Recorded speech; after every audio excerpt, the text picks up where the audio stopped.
I'll never forget a patient of mine, a gentleman in his 70s, enjoying his morning paper. One minute he was turning a page, and the next his hand simply wouldn't obey. The words on the page started to blur in one eye. He tried to tell his wife something was wrong, but his speech came out as a confused slur of sounds. In that moment of sudden, quiet terror, what you do next can determine the rest of your life. Now, you may have seen videos online, perhaps shared by a well-meaning friend. They promise a simple trick to stop a stroke in its tracks, maybe a special breathing technique or a way to position your legs. It feels like a lifeline, a sense of control when you feel most helpless. But as a neurologist who has spent a lifetime studying the brain, I must tell you this directly. Following that kind of advice is a dangerous waste of time.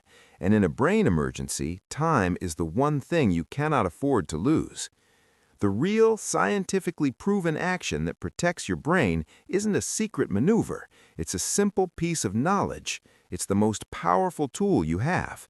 And today, we are going to walk through exactly what it is, why it works, and how it can mean the difference between a full recovery and a devastating loss. Stay with me because this is one of the most important health discussions we may ever have. Section 1. The anatomy of a brain emergency. Before we can understand the right action to take, I think it's important we understand what's actually happening inside the brain during one of these emergencies. Most people imagine it as an instant blackout, but that's not always the case, is it? Not at all. Think of your brain as the control center for your entire body, a remarkable 3-pound supercomputer that runs on a constant supply of energy. That energy is delivered by one source, oxygen-rich blood, traveling through an intricate network of vessels. Your brain is only about 2% of your body weight, but it uses a full 20% of your oxygen. It never gets a break. A stroke is what happens when that vital blood supply is interrupted. It is, quite literally, a brain attack, and it generally happens in two ways. The most common, accounting for about 87% of all cases, is what we call an ischemic stroke. This is like a sudden blockage in one of the brain's critical arteries.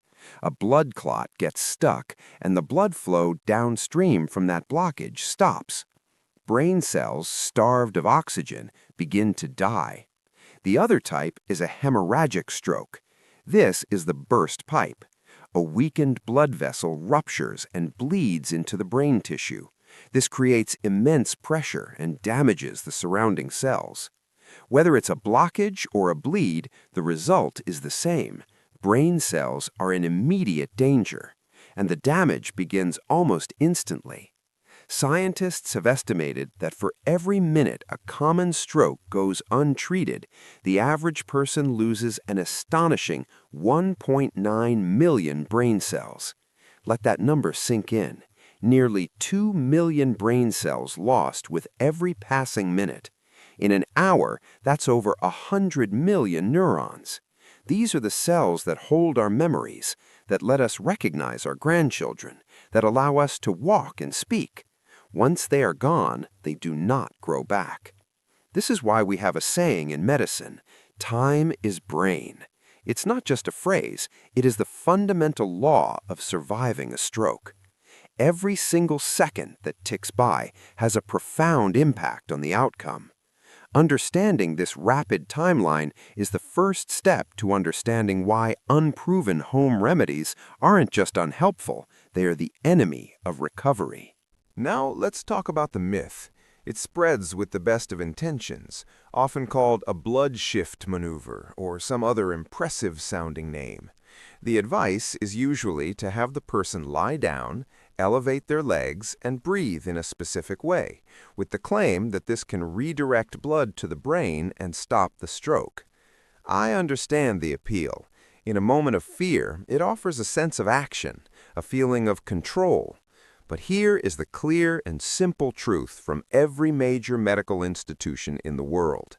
This maneuver has no basis in science. It is a dangerous piece of misinformation. This isn't just my opinion. Emergency physicians are concerned because they see the consequences.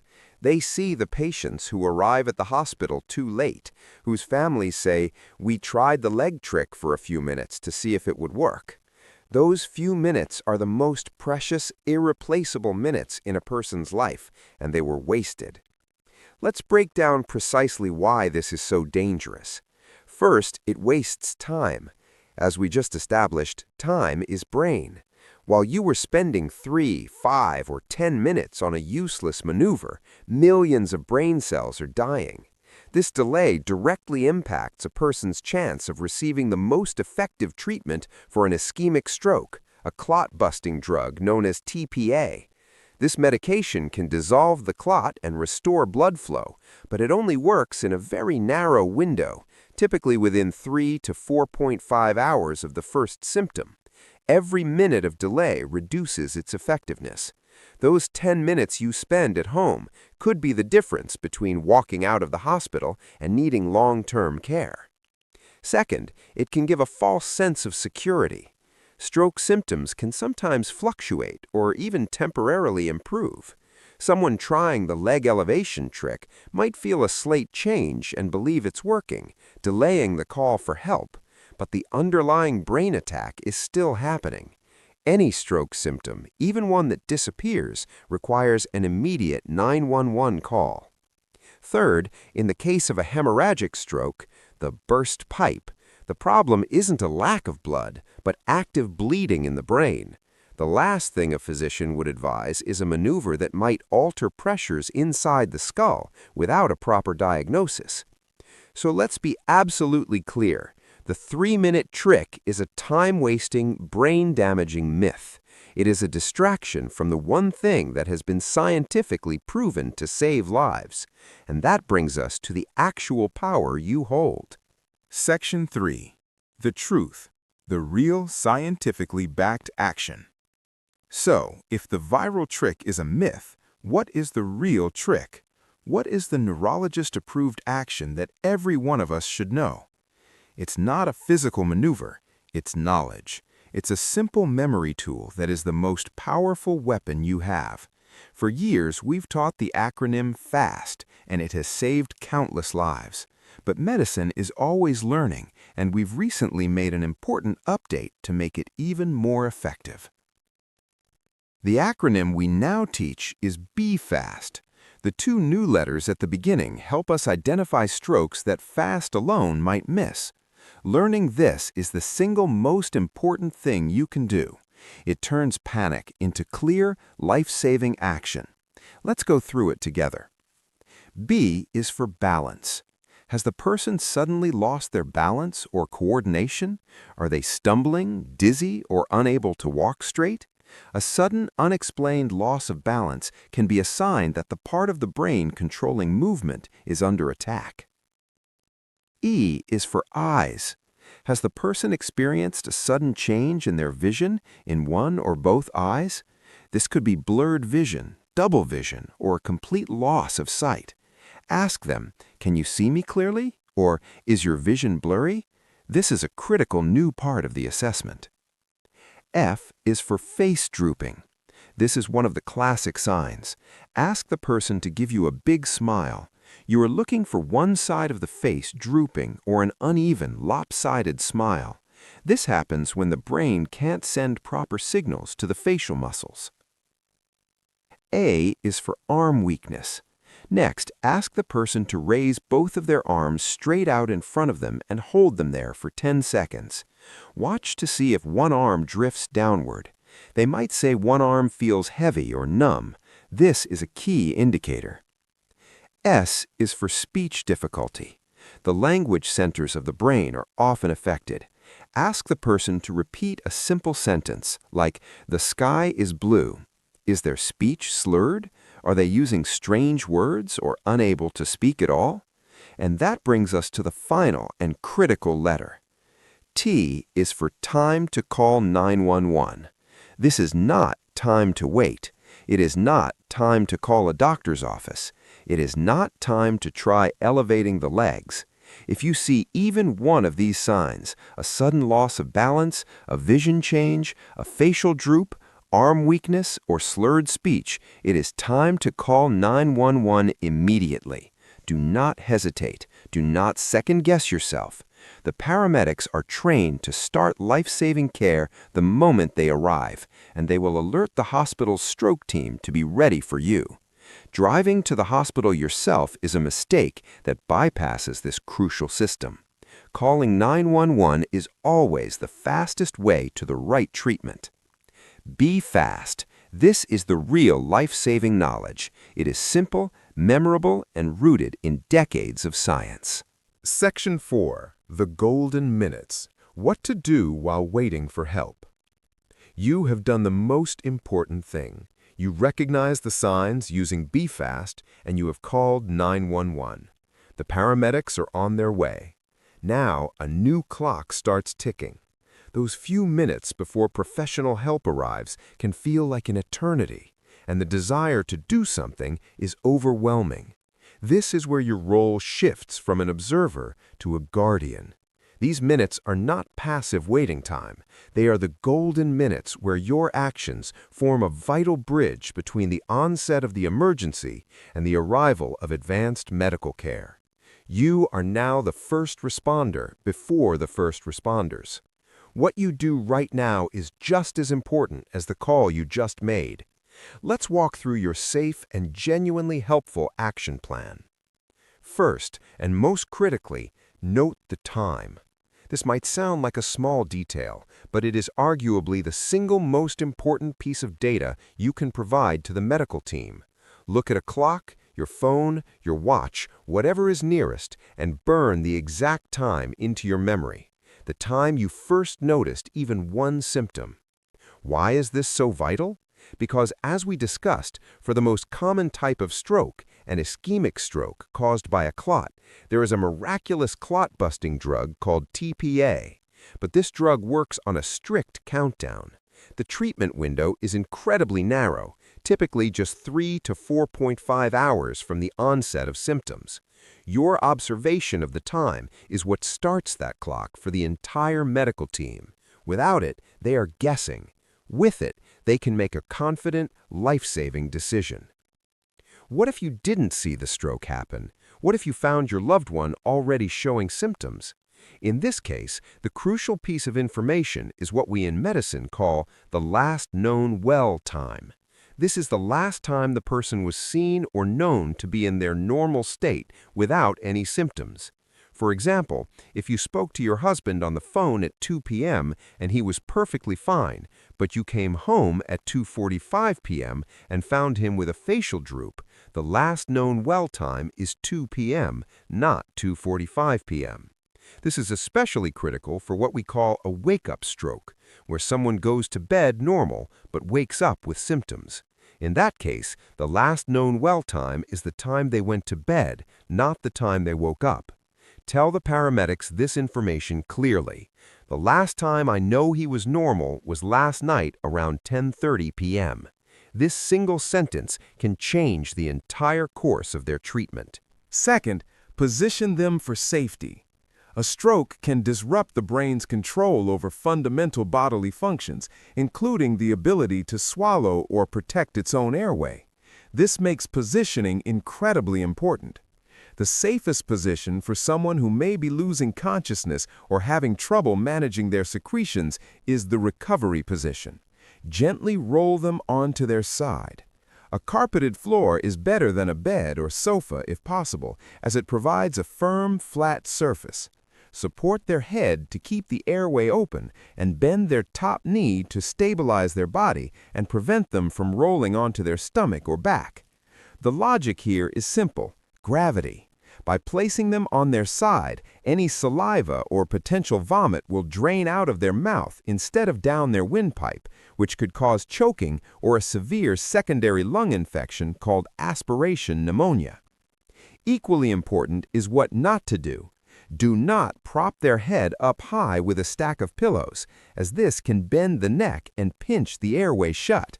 And, as we've established, do not elevate their legs. This action has no proven benefit for an ischemic stroke and could theoretically increase pressure in the brain, which is especially dangerous if it's a hemorrhagic or bleeding stroke.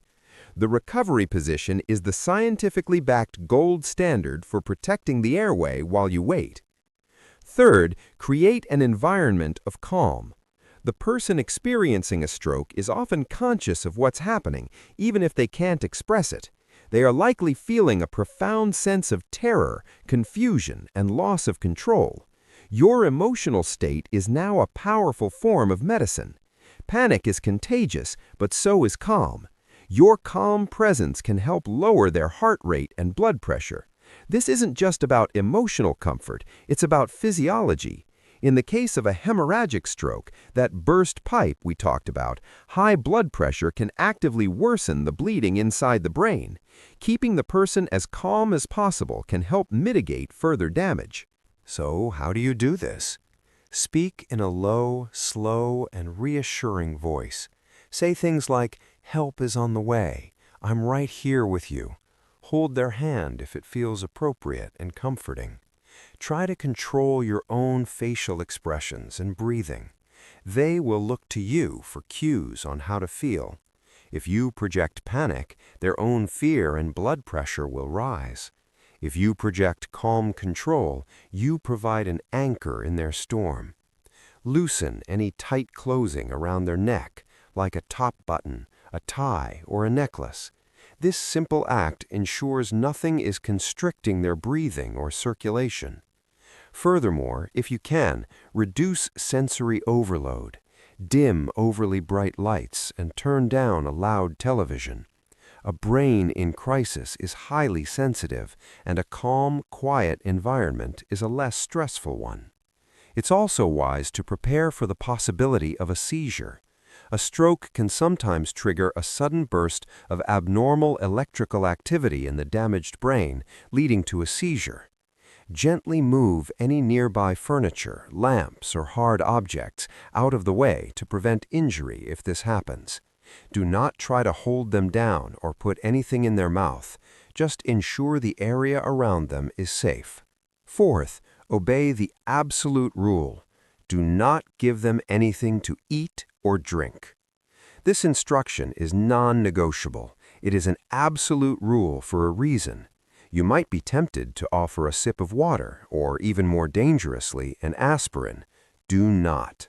A stroke frequently impairs or paralyzes the intricate network of muscles responsible for swallowing, a condition called dysphagia. If you give them water, it could go straight into their lungs instead of their stomach, leading to aspiration and a dangerous form of pneumonia. The temptation to give aspirin is even more perilous. We often associate aspirin with heart attacks, and since it's a blood thinner, it seems logical, but this is a life-threatening gamble. Remember, roughly 13% of strokes are hemorrhagic, caused by bleeding in the brain. Giving a blood thinner like aspirin to someone having a hemorrhagic stroke is like pouring gasoline on a fire. It will make the bleeding worse, potentially with catastrophic or fatal consequences. There is absolutely no way for you, or even a paramedic, to know which type of stroke is occurring without a CT scan at the hospital. Therefore, giving aspirin is playing Russian roulette with their brain. Furthermore, the patient may need an emergency procedure or surgery upon arriving at the hospital, which requires an empty stomach. Giving them food or water can cause dangerous delays in these critical treatments. The rule is simple and must be followed: nothing by mouth. Finally, become the information officer. While you wait, gather any information that can help the paramedics and emergency room doctors act faster. You are the bridge between the patient's life at home and their treatment at the hospital. The more information you can carry across that bridge, the better. If possible, gather the person's medications. Don't just write a list if you can avoid it. Put the actual bottles in a bag. This allows doctors to see exact dosages and names, preventing dangerous drug interactions. Try to recall their major medical history. Do they have high blood pressure, diabetes, a heart condition like atrial fibrillation, or a history of prior strokes? Have this information ready. Know the name of their primary doctor or any specialists they see. And be prepared to give a clear, concise report to the paramedics when they arrive. Use the be fast language you've learned. For example, "This is my mother, Sarah. At 10:15 a.m., I noticed her left eye was blurry and she couldn't lift her left arm. She has a history of high blood pressure." This is a professional-level report that gives the team exactly what they need to know, instantly. While you're gathering this, if there's another person present, have them unlock the front door, turn on the porch light, and clear a path for the stretcher to come in and out easily. Every one of these steps, noting the time, positioning for safety, staying calm, giving nothing by mouth, and gathering information, is an active, powerful, and life-saving intervention. You are not helpless while you wait for the ambulance. You are a crucial member of the survival team. Today's conversation has been an important one. If you have found this information valuable, if you feel more prepared now than you did 10 minutes ago, please take a moment to click the like button below. It helps this video reach more people who need to hear this message and unlearn the dangerous myths. And if you haven't already, please subscribe to our channel. We are dedicated to bringing you clear, science-backed health advice you can trust, cutting through the noise to give you knowledge that protects your well-being. Most importantly, I want you to think of one person you love. Now please share this video with them. Sending it in a text or an email is not an exaggeration. It is an act that could genuinely save a life. It ensures the people you care about know exactly what to do in those critical first moments. Today, we've walked through a lot of information, but the central message is quite simple.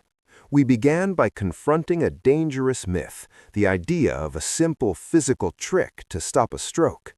We learned that these maneuvers are not supported by science and tragically waste precious time. Then we uncovered the truth. We learned that the brain loses millions of cells every minute, making time the single most important factor. And we learned the real, scientifically backed tool that can change everything. It's the simple, powerful acronym Be Fast. Balance loss, eyesight changes, face drooping, arm weakness, speech difficulty, time to call 911. This is your power. The secret to protecting your brain or the brain of someone you love isn't a hidden maneuver. It's knowledge, it's speed, and it's decisive action. It's seeing an uneven smile and knowing you must act. It's hearing slurred words and knowing you must pick up the phone without hesitation. You are not helpless in a brain emergency. You are the first line of defense. You are the person who can start the chain of survival. Don't just learn Be Fast, master it. Say it to yourself, teach it to your family, because when a brain emergency strikes, that knowledge is the most powerful medicine in the world. Health isn't about avoiding every crisis. It's about knowing what to do when one arrives. That's wisdom worth carrying.